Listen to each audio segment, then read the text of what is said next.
So we're at the bottom of Daf Samach Dalid, Samach Gimel Amid Beis, that is, where it says Tanu Rabbanon.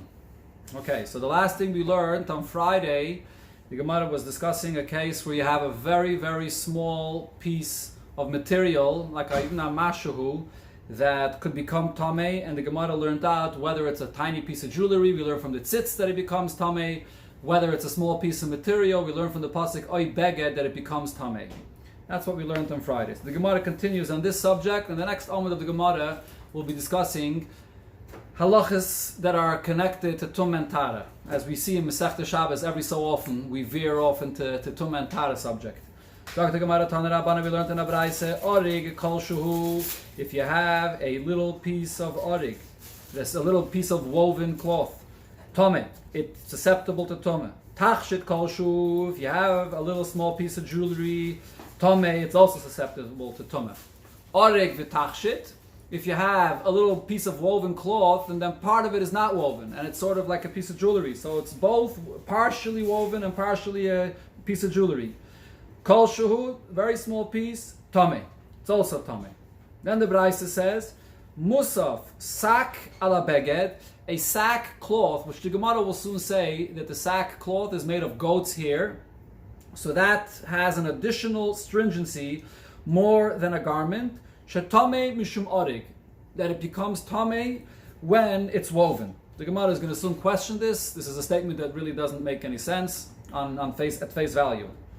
Zok the Gemara, Rave said, orig kol shehu tame, a small piece of woven cloth is tame, mi oy beged. As we mentioned before already, it's learned from the extra word of oy. Tachshit kol shehu tame, a small piece of jewelry is tame, mi tzitz. That we learn out from the tzitz. That was less than 3 by 3 finger breadths, which is the minimum size when you have a remainder of a big garment. But over here, the tzitz was less than that, and therefore if you have a small piece of material, we learn from there, or in this case actually a small piece of jewelry, it's going to be tameh. Orig v'tachshit kol shu, if you have a combination of an orig and a tachshit together, tameh mikol kli meiser. From the pasuk that it says, by Midyan, when they brought back different things from the war, so they brought kol kli ma'aseh. What is this referring to? This adds a case where you have a combination of the two. So one of the Rabbanan said to Rave, Hahu b'Midyan ksiv, but that pasuk is written by Midyan. So what's the issue if it's written by Midyan? So the Gemara, so Rashi here says, Midyan is speaking about Tumas Meis. And we don't learn out Tumas Sheretz from Tumas Meis. Tumas Meis is much more stringent than Tumas Sheretz, which is what this is going to be relevant for the next Amud of the Gemara over here. The Gemara will be discussing Tumas Sheretz and then Tumas Meis. They don't necessarily have the same halachas. You have to have psukim for each one separately. So if you have a pasuk here by Midyan, which is only regarding Tumas Meis, it doesn't mean the same thing applies to Tumas Sheretz. Malay, so Rava answered, Gamar kli mehasam. We learn out it says Keli, Kol Kli Amai says we just saw by Tumas Meis, by Midyan.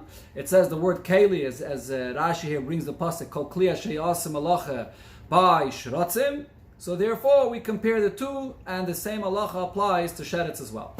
Now we go back to the Braisa. What was the last thing it said in the Braisa? Musaf Sakala Beged, sack cloth, which as I mentioned, is made from goat's hair, has a bigger stringency than in a garment that's made from regular wool. Shetame mishum orig, that it's susceptible to tumah when it's woven.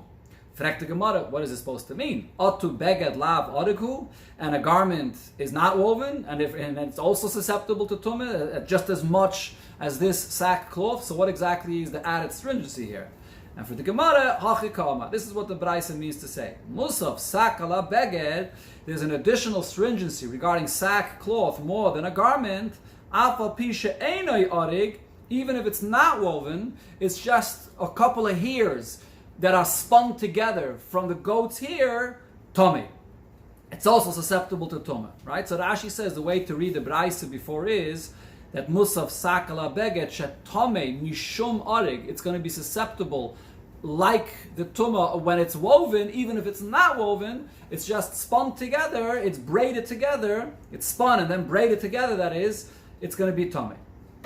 So the Gemara explains, why would it be tamei? Don't we know that any material is not tamei if it has no use for a human being as a keli or as a garment? It's not susceptible to tumah. So what exactly would it be? Why would this sack cloth or this goat's hair that's braided be tamei? My chazi, what is it used for? Amar Rav Yechanan, shekem oni keleya shalish nimin. A poor person that wants to buy a necklace for his daughter and he can't afford it, so he'll take goat's hair and he'll braid it together and he hangs it as a necklace on his daughter's neck.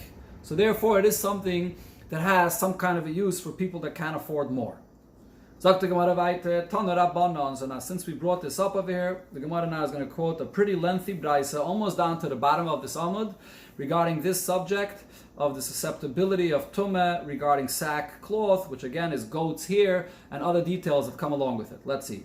And one of the main features of this brisa is that we need a limud to teach us the halacha of tumah regarding tumas sheretz, and we need another limud to teach it to us regarding tumas meis. Because as I mentioned, they don't have necessarily the same halachas.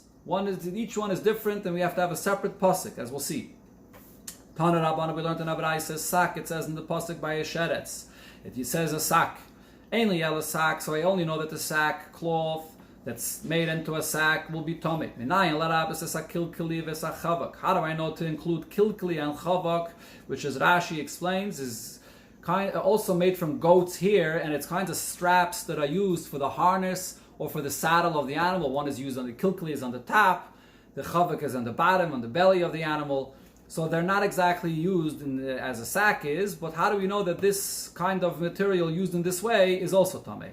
The extra word of oy includes, even when it's made in this way, that it's also going to be susceptible to tumah. Yochel, now I would think to take it a step further, that I could also include ropes or strings that are made from goat's hair that should also be tamei. Talmud loymar sak.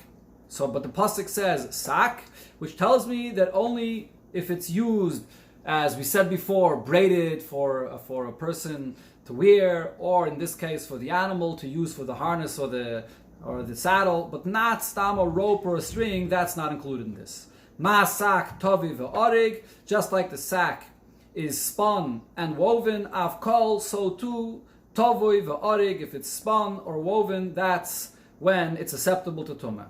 But not in this case. If a person is stam using it as rope and it's not spun or woven, it's not going to be tamei.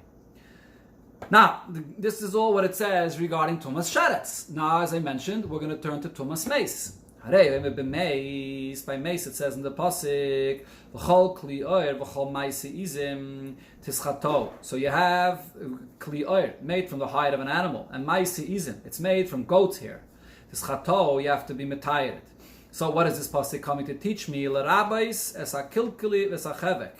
This pasuk is teaching me regarding tumas meis that kilkeli and chevek, as I mentioned, this straps that are made for the harness or the saddle of the animal is also included in tumah.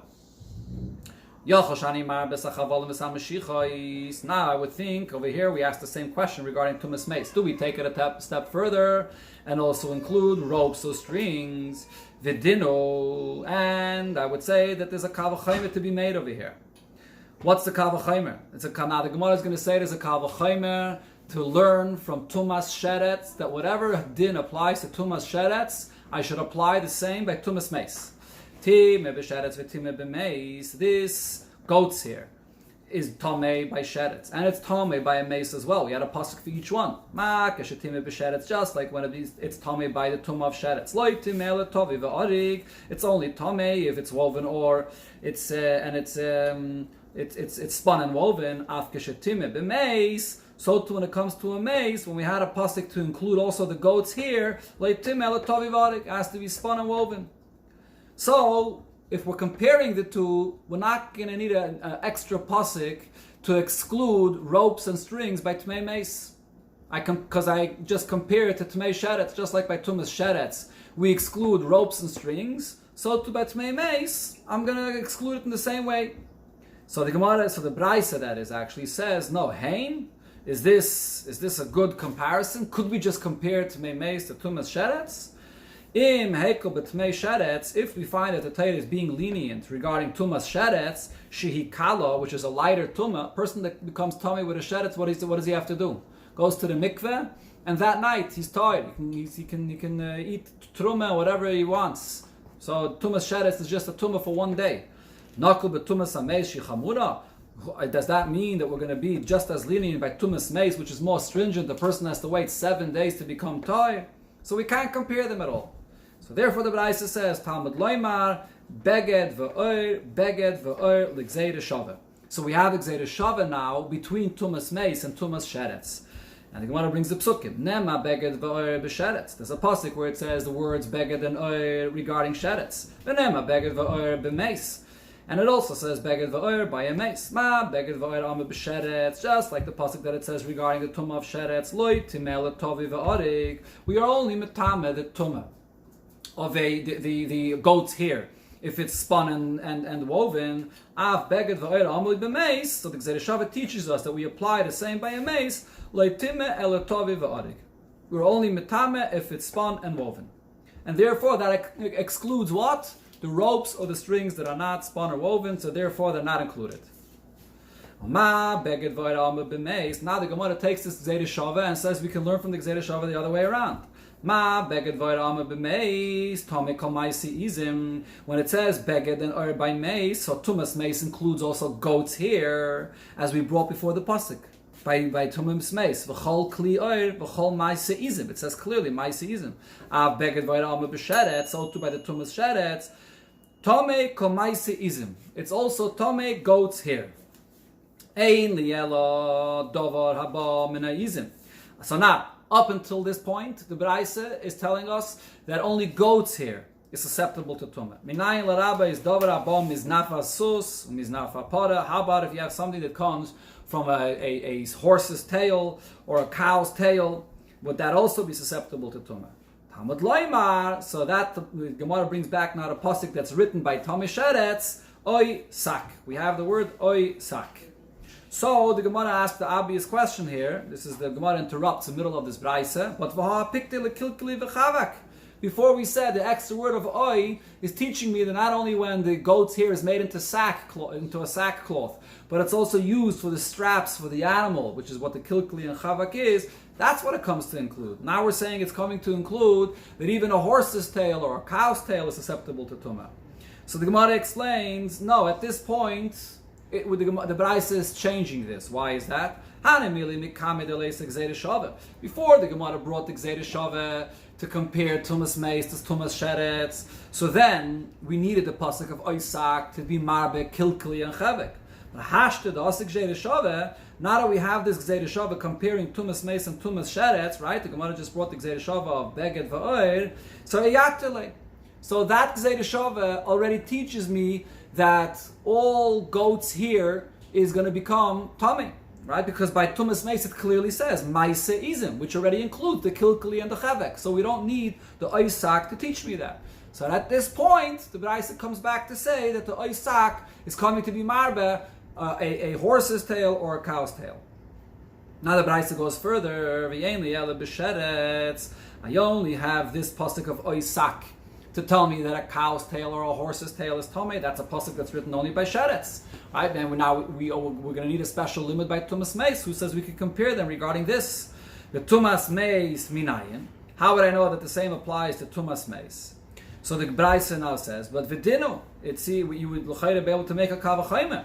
Time b'meis v'time b'sheretz. We find that we extend this tumah to include goat's hair, both by a meis and by a sheretz. Ma kishetime b'sheretz, just like in the case of a sheretz. Also, dover abom miznava sus miznava para kemaise izim. We extend it even further, not only for goat's hair, but we include also a horse's tail or a cow's tail to be included as well. Isn't it logical to say that the same should apply by a mace as well?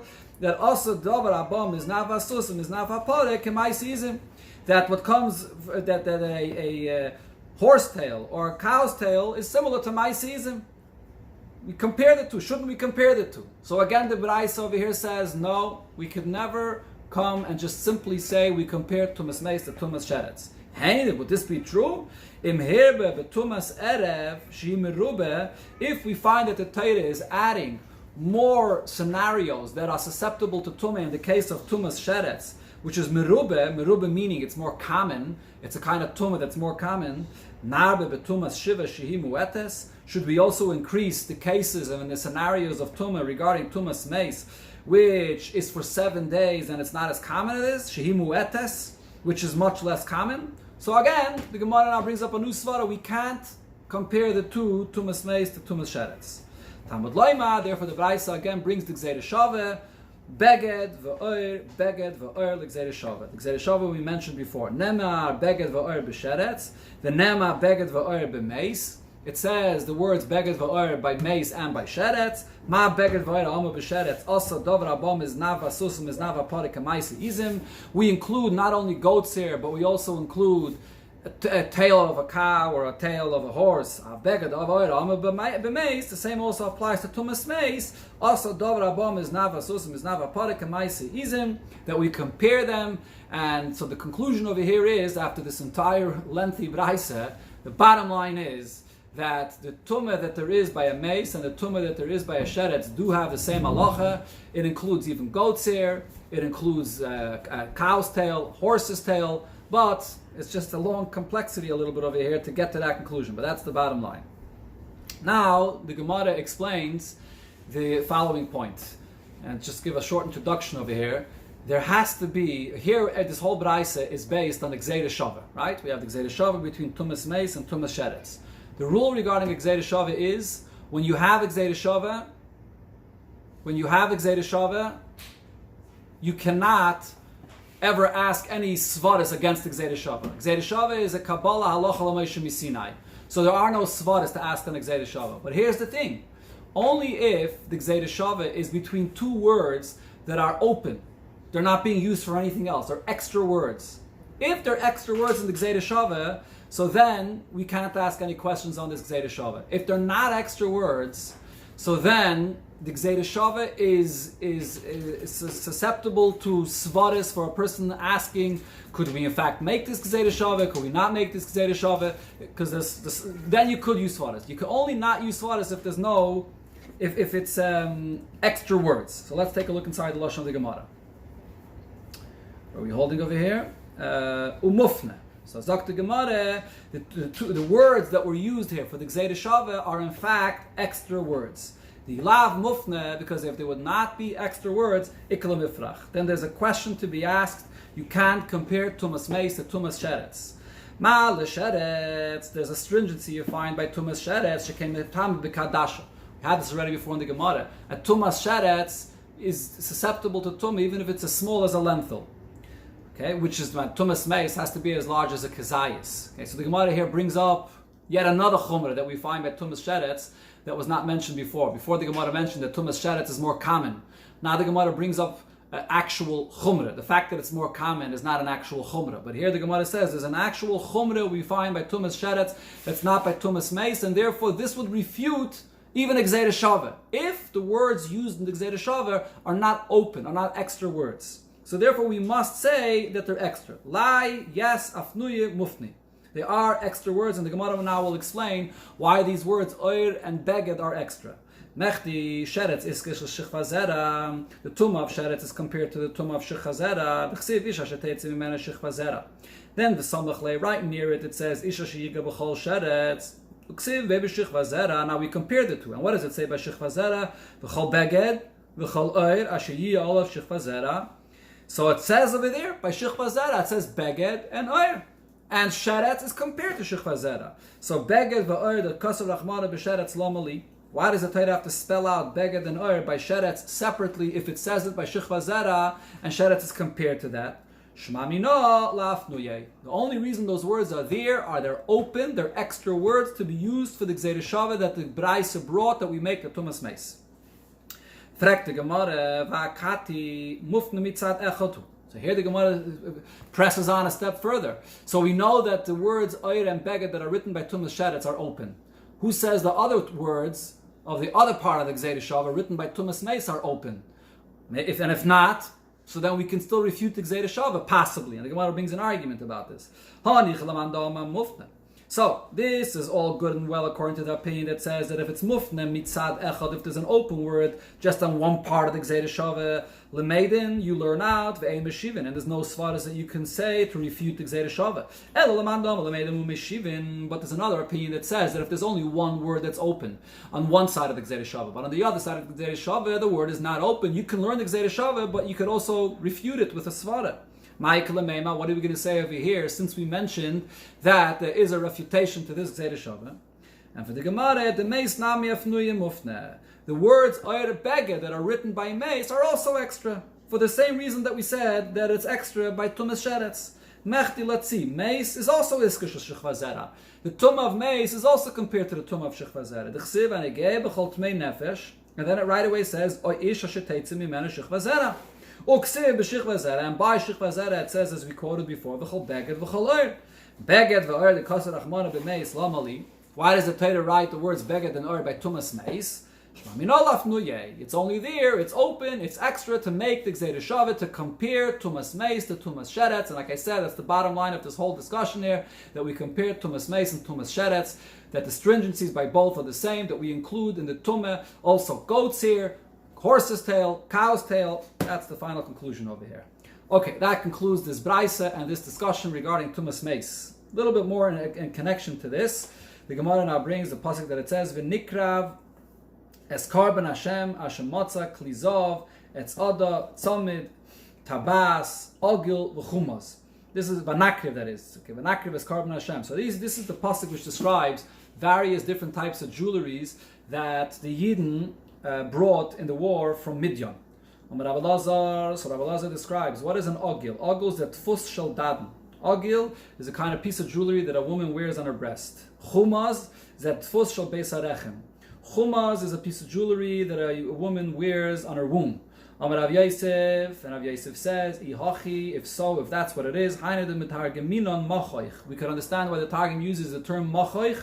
What does the word machoich mean in Aramaic? Something that brings to laughter, or it actually brings to litzanis, Rashi says, in the negative sense. This is something that the women are that they use in a not sneezige fashion. I can see this from the word that's used in the pasuk itself. Chumaz, what does the word chumaz stand for? Kan mokim zima. This is the place of znos. That's the word itself shows it.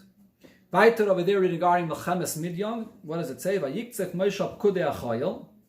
And Moshe Rabbeinu was upset at the Pkudei Achayil. Why did he get upset at them?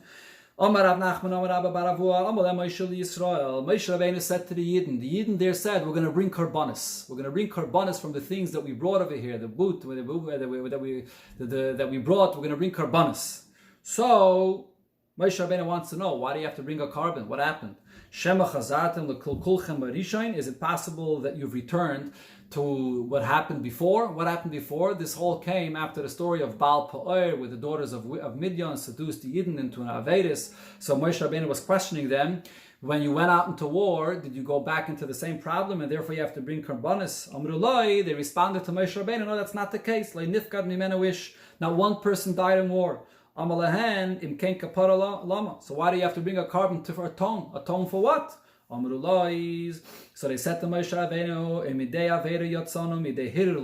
even if we were saved, that nobody amongst us sinned, and therefore nobody died, but hirur aveda, thoughts of aveda, is not necessarily the case.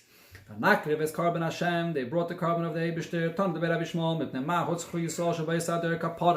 Why did the Yidden in that generation need a kapara? So the Gemara explains. The answer is Shazanu einayim mina erva, because they weren't mizana. There was no actual znos, but with their eyes they were looking at the women in places that they're not supposed to, and that's what they were bringing the carbon to atone for.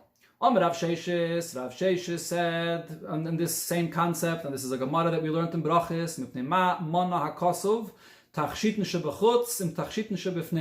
why does the pasuk here mention the jewelry that are worn on the outside together with the jewelry that a woman wears in private places? To say, to teach you, a person that even gazes at a finger of a woman for the sake of pleasure, as if he's looking in an area which is private and he's not allowed to look there. So you have to be very careful. This halacha actually brought in Shulchan Aruch when you get to mistakel be'erva, that if a person is looking for hana, it doesn't make a difference if it's a finger or a private place. That's what you learn from this pasuk, that the jewelry of the inside and outside are brought and mentioned in the pasuk together. Zog the Mishnah. Going back to the halachas of carrying on Shabbos and Rosh Hashanah and the gzeiros that Chazal made about not carrying jewelry in the Rosh Hashanah. Yaitze Isha, this was quoted in the beginning of the Perek actually. Yaitze Isha b'chutei seyar. A woman is allowed to go out with hairs that she ties her own hairs, she ties with other hairs.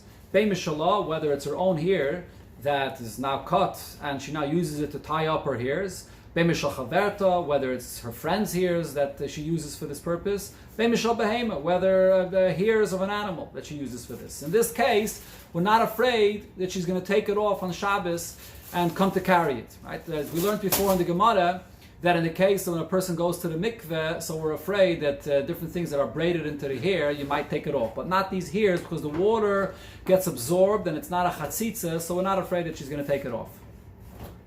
Ubetitofas, ubesarvitin, and she can go out with a teitofas, which is a kind of ornament worn on the forehead, and sarvitin is also worn on the forehead, but it has bangles. This man shein tfurin, if it's tied to her head, to her hat, that is. Okay. The kovel, she can go out with a kovel, which means also a kind of head covering, ubepei and nachris, and with a sheitel, lachatzer, into the courtyard. Okay. With these two, the kovel and the peya nachris, she's allowed to go only in the courtyard, not into the Rosh Hashanah. B'moich sheba'ozna, with a wad in her ears, or b'moich sheba'sandla, or in her shoes, or b'moich she'eskinel nidasa, or that she uses to absorb blood when she's a nida. B'pilpul, with corn pepper in her mouth to get rid of bad smell. B'galgal melach, with a piece of salt in her mouth. It helps a person when he has issues with the pain of his teeth. Or anything that she keeps in her mouth, but she shouldn't place it there on Shabbos. In other words, if it's in her mouth from before Shabbos, she can leave it there and walk out with it, but she shouldn't go on Shabbos and place it there. And there's various opinions why this is. Taisus over here in one shot says the reason is because this is for some kind of a refuah. So if you place it there before Shabbos, it's fine. But if you on Shabbos itself, things that are done for the purpose of refuah is not allowed. That's one pshat in Taisus. Another pshat in Taisus is because if you're placing it in your mouth on Shabbos, so it looks like that you're doing it for the purpose just to be able to carry it, not for any other purpose that you need it in your mouth. If it fell out of your mouth, so you're not allowed to return it to your mouth on Shabbos. Shame, toiteves, if you have a tooth that's not your tooth, but it's a tooth that someone else. There's different shots. It's a false tooth. Either it's a false tooth. Those are the times they used other people's teeth as a false tooth, or a shein shel zahav, or a gold tooth. Rabbi Mata, that is. Rabbi says it's allowed. The Chachamim oisrim, and the Chachamim say it's not allowed. So the Gemara starts with the first thing that we learned in the Mishnah about a woman going out with other hairs tied into her hair. And we had three scenarios. Her own hairs, that is cut, that tied into her hair, her friend's hair, or an animal's hair. The Gemara tzricha, the Mishnah has to teach us all three cases. If the Mishnah would only talk about her hairs, it's not something which has any, she's not repulsed by it, and she's definitely going to leave it inside. There's no chash that she'll take it out into the Rosh Hashanah. If she has her friend's hair tied into her hair, the ma'is, possibly it's going to be something that will be repugnant to her. We should say maybe that's not allowed. She might come to take it off into the Rosh Hashanah. And if we would only say the friend's hair, the basminahu, because it's human hair. But maybe if there's animal's hair in her hair, so it's not even human hair, we should be afraid that she might remove that hair even in the Rosh Hashanah. Tzricha, therefore the Mishnah teaches us we're not concerned, and in all three cases she's allowed to walk out with it on Shabbos. Tana, we learned in the Braisa. A young woman shall not go out with hairs tied into her hair from an older woman. So a young woman has her hair, youthful hair, and she's using white hair from an older woman to tie up her hair. So she shouldn't do that. An older woman should not go out with hairs of a younger woman tied into her hair. So the Gemara questions this. We could understand an older woman that ties hairs from a younger woman into her hair. This is something that's praiseworthy for her. In other words, she's doing this to show herself as being youthful. Right? So therefore, the Braisa has to teach me a chiddush. We understand why, in this case, I would think that she wouldn't necessarily come to take it out in the Rishus Harabim. She likes it. It makes her look youthful. So the Braisa has to teach me that she's not allowed to do this. Eliyalda b'shalskeina amai. Why would I think that a youthful woman, a young woman that is, could have white hairs tied into her hair and she should allow to go out with that in the Rishus Harabim Shabbos? Of course she's going to want to take it out. Why should she want to look old? Amai, Gnayula. This is a Gnai for her. This is an embarrassment for her. So why does the Brais even have to say this? So the Gemara answers, you're right. Aidi the Tani is a Kena b'shal Yalda, Tani nami Yalda b'shal Skena. Only because it mentioned an older woman that has youthful hair to look youthful, and that's a Chiddush, that she's not allowed to go out with that. So it also mentioned that a young woman is not allowed to go out with white hairs in her hair. But really it's obvious. Whatever Chachamim said you're not allowed to go out into the Rishus Harabim, also lotzes by l'chotzer. You're also not allowed to go out into a chotzer as well. Chotz mi kavul upei nachris. Besides the kavul, which is a head covering, and a pei nachris, which is a sheitel. That's Rav's opinion. Rabbanoni bar Sosa mishmei Rabbi Shmuel Omar. Hakoil kekavul. Everything else has the same halacha of like a kavul, which means the gzeir of the chachamim was only in a Rishus Harabim, but not in a chotzer. So the Gemara asks from our Mishnah. Tanan, we learned in our Mishnah bekavul or bepei nachres lechotzer. With a kavul and a pei nachres, you can go out into the chotzer. So it only mentions these two that you can go out into the chotzer. According to Rav, it's understood. It's only these two. Everything else, when Chachamim made the gzeira of jewelry, it includes the Rishus Harabim and a chotzer.